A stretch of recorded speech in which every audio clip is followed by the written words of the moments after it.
If all you have is fluency in power, if all you know is how to make people do what you want, but that knowledge of power is completely untethered to any moral sense, any grounding in character, then you are just a highly skilled sociopath. Our job is not to make sociopaths. Our job is to make citizens. When I say citizen, I don't mean documentation status under the immigration laws of the United States. I mean this ethical sense of being a member of the body, a contributor to community. And it's a particularly important time to be thinking about what it means to exercise citizen power right now, because we live in this age of bottom-up people power, of bottom-up upheavals of all kind, and not just in the United States, but all around the world.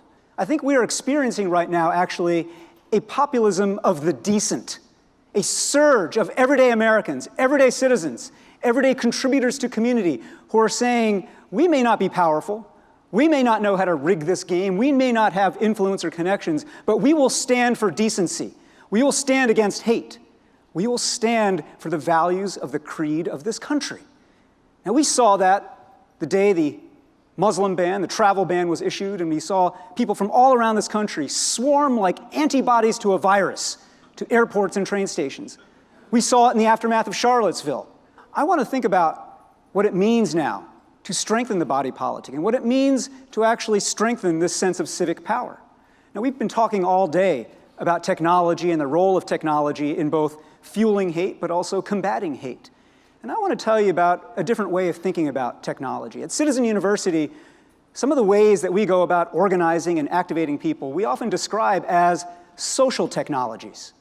Now, when I say that, I'm not talking about social media, I'm not talking about Twitter or Facebook. I'm talking about old-fashioned, as old as humanity, old-fashioned face-to-face ways of getting folks together. Getting folks together around a table to break bread across differences of identity. Getting folks to create gatherings like this, where people can show up from all parts of the country and find common purpose. Old-fashioned things like activating art and creativity and imagination to help people imagine a different possibility and a different frame of possibility for our politics. These old-fashioned social technologies are worth returning to right now, because as much as we might use LinkedIn and Twitter and Facebook and all these tools, which are tools, and they are necessary parts of our toolkit, as much as we may rely upon them, at the end of the day, the only way we're going to make sure that the body politic has a resistance to the kind of viruses that we are seeing spread right now is in this old-fashioned face-to-face way. We must foster mutual aid, a spirit and a practice of mutual aid. Now, what do I mean by that? I don't mean just we got to do good things and do charity for one another. I mean we've got to design arenas and design settings all over this country at every scale, from the neighborhood on out, where we can remember by doing that we're all better off when we're all better off. And we know deeply in this room that it takes rituals of purpose. You can't just say, hey, way to go, you're a great guy, I believe in you. We've got to create settings, habits, ceremonies where we say to each other, way to go, we are a group of purpose. We are doing something together. We launched just about a year ago, 4 days after the last presidential election, something called Civic Saturday, which is a civic analog to a faith gathering. It's not a faith gathering, it's not church or synagogue or mosque, but it has the arc of a faith gathering. And it's about American civic religion. It's about the creed and the ideals that Jonathan Greenblatt was speaking about this morning, whether we actually do believe in equal protection of the laws, whether we in fact take seriously the idea of the Constitution. This kind of simple ritual is scratching a deep, deep itch right now in the body politic, because people are so isolated, so fragmented, so lonely, and feeling so helpless, powerless, and in too many cases, useless. Something will fill that vacuum, that void. And our job, if we want to fight hate, is to fill it with something that is affirmative, something that actually builds and fosters a positive sense of purpose and collective spirit. We've got to remember what it looks like to activate the full breadth of our creative power. Everyone in this room is an artist. Everyone in this room is a creator. And we've been hearing all day about the challenges, both newfangled and old-fangled, of combating anti-Semitism and bigotry and hate, and the way that that hate metastasizes from one target to another, and the way in which one day's disfavored group is the next day's.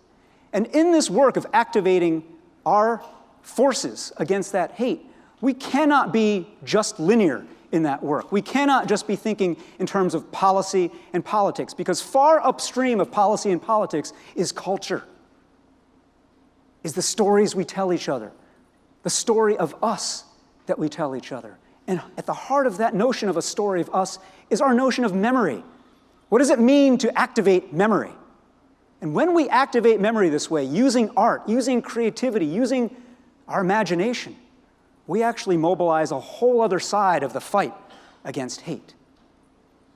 So this work right now, this work of creating these kinds of social technologies, of bringing people together this way, it's not just about fighting against an ill. It's not just about combating a virus. It's not just about containing the spread of a cancer that is anti-Semitism and bigotry and hate. We finally have to be able and willing to tell an affirmative story. Never is now is true. It's a powerful statement. But here's what's also true. Always is now. Our work is always to be building a more inclusive society, always to be fostering this sense of mutuality and responsibility, always to be activating these rituals. This requires a particular kind of toughness, a moral toughness, a moral courage of the kind that we've been seeing and hearing and fortifying in each other all day long. And when we do that, we will remember not only that always is now, but we will remember that it is possible for every one of us to unleash the full breadth of our power as citizens. We've got to do this together. And when we do it together, we will change the frame of the possible here in the United States and around the world. A populism of the decent, a coalition of the fair, and a community of people who will stand for each other every single day. That's what we are today. Now let's go make that positive virus contagious. Thank you very much.